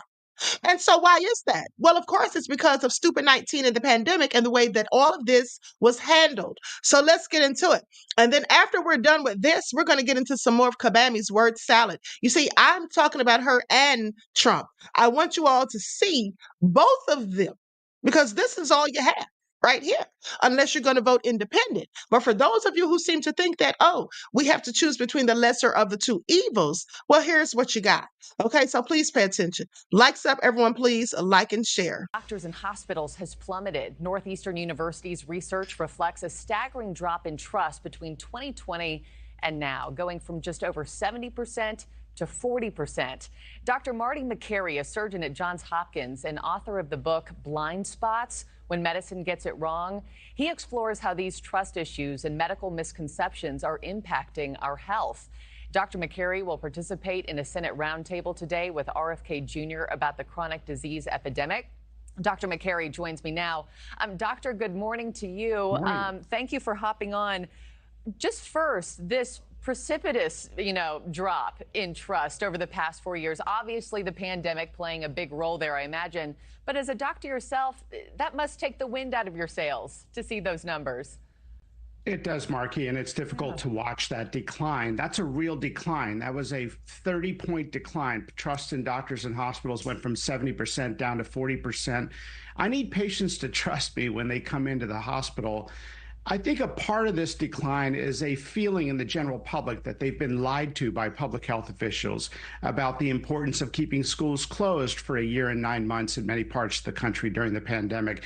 The importance of wearing a cloth mask for a toddler for nearly 3 years, that there would be no developmental delays or learning loss from the school closings, and ignoring natural immunity and vaccine boosters in young, healthy people. So a lot of people feel that they've been lied to. And so how does the system go about building that trust back for us? Look, I think from my experience as a doctor, if you're honest and transparent, you are forthcoming and apologize when you get something wrong, people can be very forgiving. But we've to date not heard any apologies from any one of the policymakers for those policies. In your book, I wanted to delve into this. I think is going to be fascinating. You discuss how modern medicine often misses the root causes of disease. In your eyes, what do you believe the biggest lie that modern medicine has sold us is? The food pyramid. Even last year, the NIH did a study revising it and putting out what they call the food compass. It told us that Lucky Charms cereal was healthier than a steak. We've had a corrupted... Yeah, I mean, people look at this and they see the role of the food industry and academics who have missed the mark. And so that's one of the biggest ones, how to prevent peanut allergies. They said for 15 years in the medical establishment, up until recently, that kids should avoid peanut butter in the first 3 years of life. We now know it's important to give them early exposure in infancy to a little bit of peanut butter to prevent peanut allergies. In fact, the modern day peanut allergy epidemic was ignited by this dogma in the United States by the medical establishment. They don't have peanut allergies in Africa. And cancer prevention, and I think one of the biggest topics that I talk about in the book is hormone replacement therapy for postmenopausal women that has a tremendous amount of health benefits, but sadly it's been demonized as a carcinogen because of a doctor who said 22 years ago it causes breast cancer when the data never supported that claim. Wow. Yeah, this is going to be some bombshells for people in your book, to read some of these things for the first time. Lastly, just a few seconds left. As I mentioned off the top, you're participating in this Senate roundtable today alongside RFK Jr. What do you hope comes from that? Well, we have a chronic disease epidemic. All diseases are going up. In my field of pancreatic cancer, rates have doubled in the last 20 years, and half of our nation's children are obese or overweight. It's 3 to 5% in Japan. What's going on here? We have to talk about our poison food supply, ultra-processed foods and seed oils, chemical additives, and pesticides. Gut health is central to overall health. And when we change that bacterial lining, change the microbiome, with things like ultra-processed foods and pests, then pesticides, if they kill pests, what do you think they're doing to the lining of the gut? We are changing overall health, and new research is showing that gut health is central to so many different aspects of overall health. Yeah. Well, Dr. Marty Makary, thank you so much for joining me, and congratulations on your book, Blind Spots. Really appreciate your time. Yeah. Is better to handle the economy. Why do you think that is? Well, Okay, I'm sorry, you guys. I'm sitting here being entertained by Kabami's foolishness. Okay, so with that all being said, people don't trust the health system. Okay, they don't trust these doctors since many think that missteps were made during the pandemic. Okay, and this is all Biden's administration. Okay, at the end of the day. So RG Titan says chemtrails blocking the sun. About Down Time says, I love how he compares other nations like Africa and China to compare the poisonous food we have in the U.S. Yes, some of the foods that they serve us here, they, give us are not even allowed to be sold in other countries. They're in fact banned. Things that you probably wouldn't even think about, like Ritz crackers. Ritz crackers are banned in other countries. Okay. Not all countries, but in some. I find it all very interesting. Okay, these are the things they do. They want people to stay sick. Now, with that all being said, let's talk about Kabami. Now, the first thing I'm going to play, TC Dan says gut health is critical. Absolutely. You have to be keeping your flora in check. Now, with that all being said, let's listen to what Kabami says about the hurricane, and then we're going to get into some of her word salad and some more of Donald Trump's lies. Please pay attention. To everyone who has been impacted by this storm, and to all of those of you who are rightly feeling overwhelmed by the destruction and the loss, our nation is with you. And President Biden and I, and all of the folks behind me, are with you. We will continue to do everything we can to help you recover and to help you rebuild, no matter how long it takes. And I do believe the true character of a nation is revealed in moments of hardship. Over the past few days, our nation has endured some of the worst destruction and devastation that we have seen in quite some time. And we have responded with our best, with the best folks who are on the ground and here doing the kind of work that is about rising to a moment of crisis to do everything we can to lift up folks who deserve to be seen and heard. Crooked Joe Biden became mentally impaired, sad. But Lion Kamala Harris, honestly, I believe she was born that way.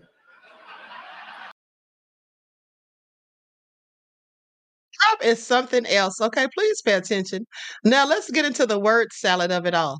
Actually, before we get into the word salad, let's talk about North Korea. We'll get back to Kabami in a second. But I want you all to pay attention because hold on, where's that receipt? Hold on, beloveds. Okay, here it is. North Korea scoffs at Zelensky's absurd Russia accomplice remarks. Okay, and they say that the U.S. and the West are also accomplices for arming Ukraine in the first place, if we're to follow his logic. Now, this is what Kim Jong Un's powerful sister had to say. And by the way, they also said that Zelensky is an actor and that the United States is writing the script. Okay, I want you all to pay attention. Okay, Reggie said, I love Trump going in. Me too. I absolutely love it.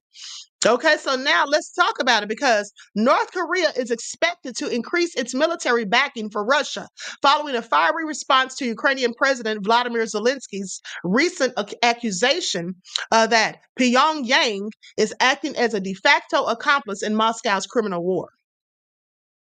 Now, Kim Yo-jong, the influential sister of North Korea leader Kim Jong-un, fired back at Zelensky's claims made during a UN Security Council meeting last week, saying Russia has no legitimate reason, none at all, for making Iran and North Korea de facto. Now, this is what Zelensky says.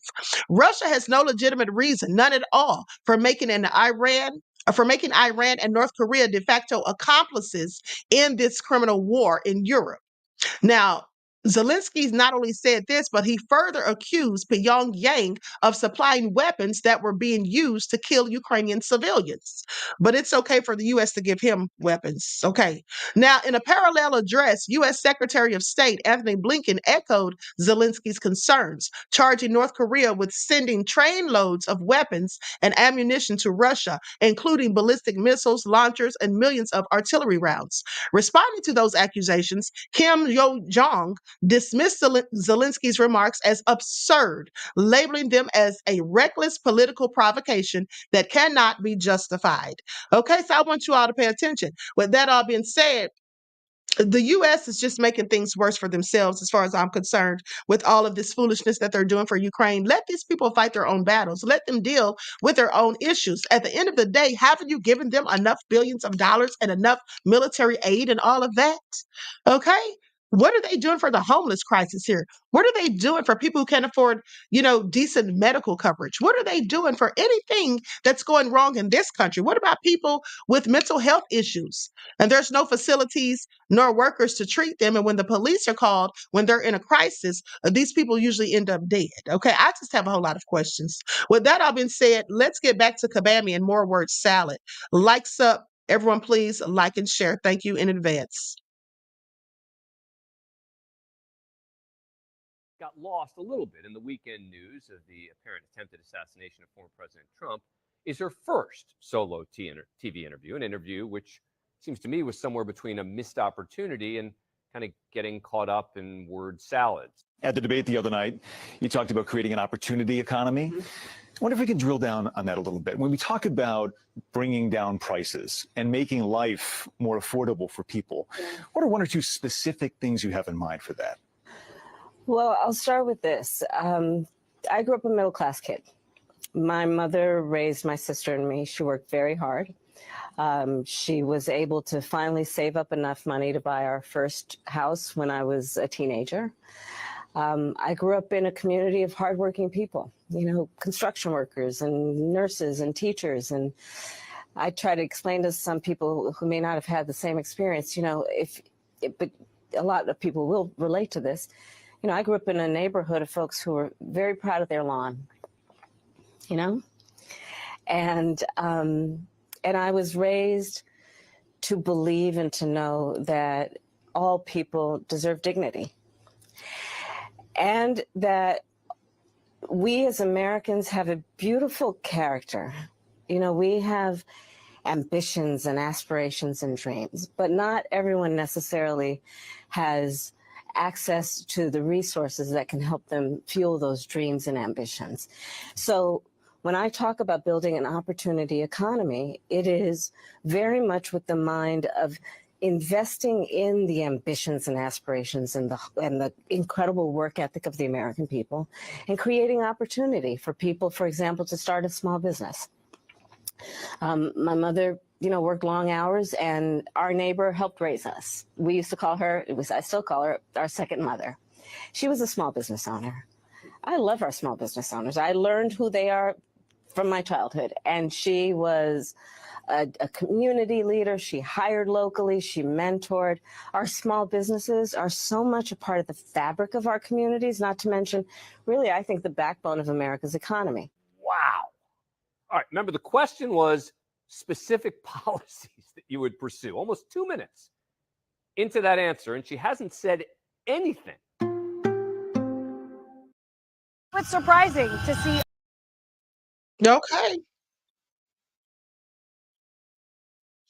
So the word salad continues, okay? She said a whole bunch of nothing. That's right. Okay, Jamal, blah, blah, blah. That's all I heard. How about you? Daddy said, what is she talking about? She's talking about growing up in a middle-class family with a hardworking mother who taught her morals and values, and people love their yards and lawns. That's what she's talking about, beloved. Pay attention. Let it always inspire us. Let it always be the source of our optimism, which is that spirit that is so uniquely American. And let that then inspire us by helping us to be inspired to solve the problems. Talk to the people right here. Let's all be inspired. Let's be inspirations, and let the inspirations that we inspire others, so that inspirations continue to inspire. Everyone deserves to be inspired with inspiration. Inspiration inspires people. It inspires many. It inspires me. It inspires you. It inspires us all. Inspiration is inspiration and inspiring. What the hell was that all about? Come at me. I absolutely cannot. But let's continue. You need to get to go and need to be able to get where you need to go to do the work and get home. The significance of the passage of time, right? The significance of the passage of time. So when you think about it, there is great significance to the passage of time. Well, I think culture is, it is a reflection of our moment and our time, right? And present culture is the way we express how we're feeling about the moment. And we should always find times to express how we feel about the moment that is a reflection of joy, because you know, it comes in the morning. It's very important, as you have heard from so many incredible leaders, for us at every moment in time, and certainly this one, to see the moment in time in which we exist and are present, and to be able to contextualize it, to understand where we exist in the history and in the moment as it relates not only to the past, but the future. Every election cycle, we talk about this is the most election of our lifetime. Lawrence, this one is. I have been fortunate and blessed to, during the course of being vice president, have many situations where it becomes clear to me that there are, you know, people of every age and gender, by the way, who see something about being the first that lets them know they don't need to be limited by other people's limited understanding of who can do what. And I think that's important, and it relates to all people. First of all, I would say that age is more than a chronological fact. Age is more than a chronological number. This will be the Okay, what was she talking about? Let's be limitless in our limitations, and let's always know that age is a chronological fact, but it's more than that. Kamala, please sit down somewhere. I absolutely cannot. Do y'all want to keep going at this point? Okay, because I can, because there's lots of word salad. Well, Kamala Harris is giving us some more word salad. Get out the popcorn. Check this one out. We need to guard that spirit. We have to guard that spirit. Let it always inspire us. Let it always be the source of our optimism, which is that spirit that is so uniquely American. And let that then inspire us by helping us to be inspired to solve the problems that so many face, including our small business owners. Kamala, what the heck are you even saying? Could you guys imagine her on the phone with a foreign dictator in an important conversation? No wonder the ones that want to take advantage of America are licking their lips right now. Not to mention Vladimir Putin says he endorses her for president. Follow for more. I actually think that Putin was joking when he said he endorses her for president. You know, but what do I know? Now let's go to Trump's lies. Let's go to some of Trump's lies, because Trump got caught red-handed lying about the Hurricane Helene situation, okay, and what Biden was or wasn't doing. Likes up, everyone, please like and share. We're out of here after this.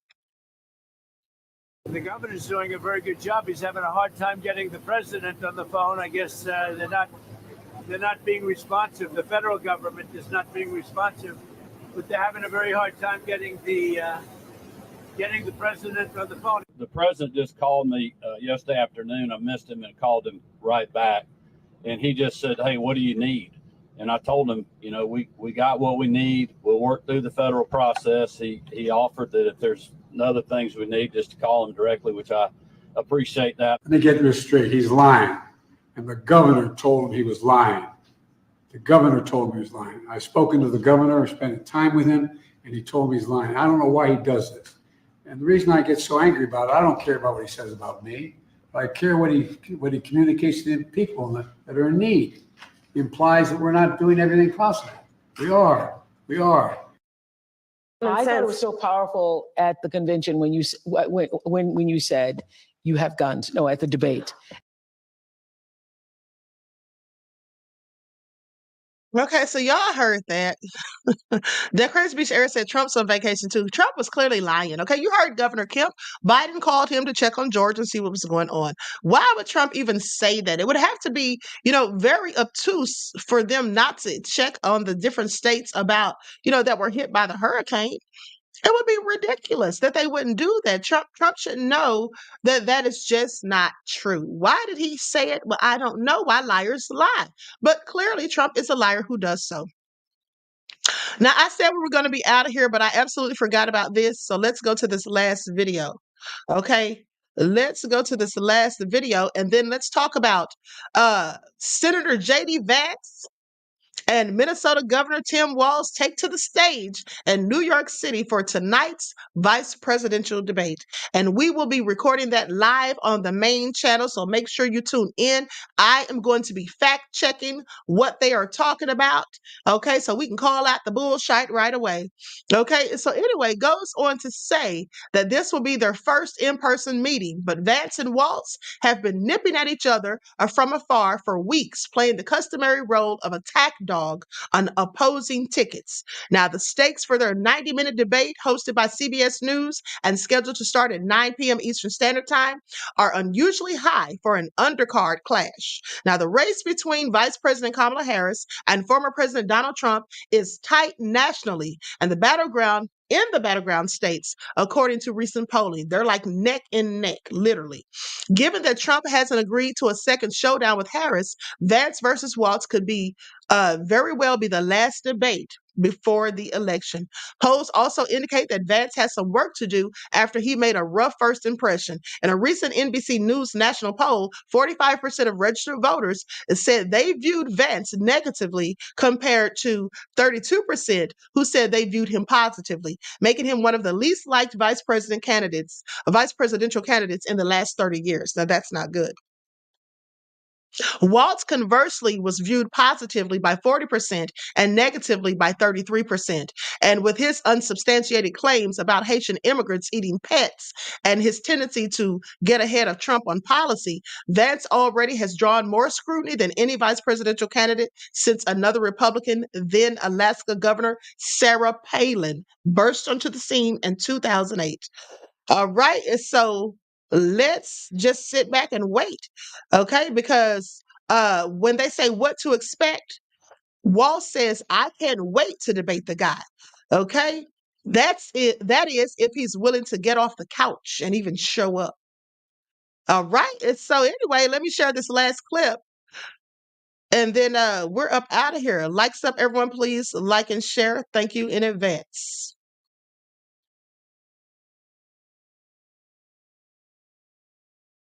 Ohio Senator J.D. Vance and Minnesota Governor Tim Walz are preparing this morning for Tuesday night's vice presidential debate as their running mates campaign in key battleground states today. NBC's Vaughn Hilliard is here with more. Vaughn, good morning. Hey, good morning, Willie. Vice President Harris is heading to Las Vegas for a campaign rally later today after a few fundraising stops that she'll be making in San Francisco and Los Angeles. This is her campaign heads into its final month, and as her running mate, Governor Tim Walz, is set to go toe-to-toe with his direct competitor, Senator J.D. Vance, this Tuesday night in the sole vice presidential debate. Former President Trump, for his part, he rallied yesterday on the western edge of Wisconsin, blasting Harris's trip to the border this week and calling her, quote, mentally impaired. He also vowed to prosecute people he said cheated in the 2020 election. Mr. Trump will head back to North Carolina for a rally in Erie, Pennsylvania here later today. New polling is showing the race to be incredibly close in Wisconsin. Trump is trailing Harris in the state by 2 points, though it's within the margin of error. Next door in Michigan, the same thing, but he's down by just a point. Trump's prospects look more locked, though, in Ohio, but it's in the congressional district around Omaha where Harris's numbers appear strong. If she were to win there, she'd pick up that area's potentially all-important electoral college vote. Willie? A lot to sift through there. Vaughn Hilliard, thanks so much. Now to some breaking news out of the Middle East this morning, where the Israeli military says it has taken out another top Hezbollah commander just one day after killing the terrorist group's leader. NBC. Okay, so with that all being said, listen, you guys get ready for it tonight because it's all going down, honey. Get your popcorn and get it all ready. Get your drinks, whether you're drinking beer, soda, wine, or tea. Make sure you tune in to the main channel, the original Queen Ahmadiyyah Shakur show, because we're going to be talking about it. We're going to be listening to it, and I'm going to be fact checking. Okay, I want to thank you all for tuning in once again to the Queen Ahmadiyyah Shakur TV show. I hope you all enjoy the rest of this beautiful day. Each one teach one. That's how we grow and thrive. Do something productive, constructive, but never destructive. And always remember, beloveds, to keep the Most High first in your lives. And for those of you who follow the spiritual channel, we're going to be live on there at 2:30. So you don't want to miss it. Be sure to tune in to get your spiritual vitamins. All right. So until next time, beloveds. And also, if you missed the broadcast on the main channel, make sure you go back and watch. Moderators, please do me a favor and drop the link to the previous broadcast in the chat. All right. So I love you all to life. Peace.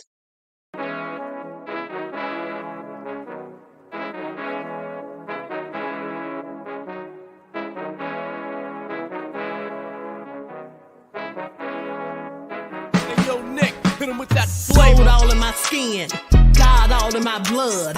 Kings all in my circle, you touch one of mine and you're done. They show no love for the queen, why you hating on me? Is it cause I'm free and I got Malcolm X in my jeans? I got dreams like King Luther, shed blood like Kunta. You ain't helping my people, I ain't got nothing to say to ya. I want all the smoke like hookah. Talking reparations, America won't be great until they give us compensation. I'm like, I'm the hottest right now. See a bunch of lames out here trying to jock on my style. They be doing too much. I'm the queen, it's too easy. It's like they all at Popeyes, how they be talking so greasy. I just sit back and laugh while these haters get madder. So nefarious how they don't want my pockets with cheddar. I tell them they can do better. These snakes in the grass can leave a bite on your ass, cause y'all be trusting too fast. I got my foot on the gas, other one on they necks. Dropping receipts on haters, you better show some respect. I'm never facing regrets, we only facing the threats. Running through every challenge like a relay, break no sweat. It's a cold game, so I got that blanket with me. Now that my people awaken, ain't no going to sleep. I do not play by my piece, this time I'm playing for keeps. You talking slick, but when I see you like them ends, we gon' meet. And I got gold all in my skin, God all in my blood. Kings all in my circle, you touch one of mine and you done. They show no love for the queen, why they hating on me? Is it cause I'm free and I got Malcolm X in my jeans and I got gold all in my skin, God all in my blood. Kings all in my circle, you touch one of mine and you done. They show no love for the queen, why